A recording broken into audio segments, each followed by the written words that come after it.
Še enkrat o poslušanju, recimo še posebej v nekih intimnejših odnosih, prijateljstvih, partnerstvih. Kaj zares pomeni poslušati, kaj pomeni ta nek empatičen zaobjem druge osebe. Kako smo lahko v neki tihi prisotnosti z drugim človekom. To je naše največje darilo, ki ga lahko drugi osebi ponudimo.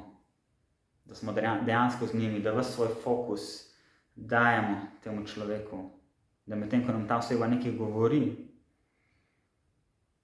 da smo z njimi, da ne samo čakamo, da bodo tihani, da jim potem mi serviramo to, kar je nam pomembno, da jim mi povemo takoj svojo zgodbo, ampak da ostajamo s fokusom z njimi nekaj časa, da jih poslušamo.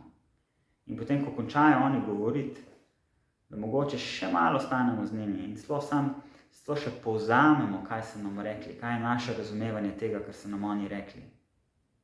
Da celo povzamemo, kako se nam zdi, kako ugibamo, da so oni mogoče v tej situaciji, v kateri nam razlagajo počutja.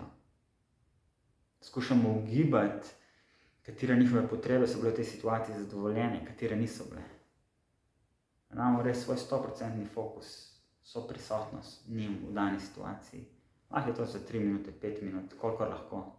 Mislim, da gre spet za trening. Trening prisotnosti, trening fokusa. Koliko nam uspe z našim fokusom ostajati z njimi in ne odtavati z mislimi, ne vem, na kosilo, ki ga imamo potem, na opravke.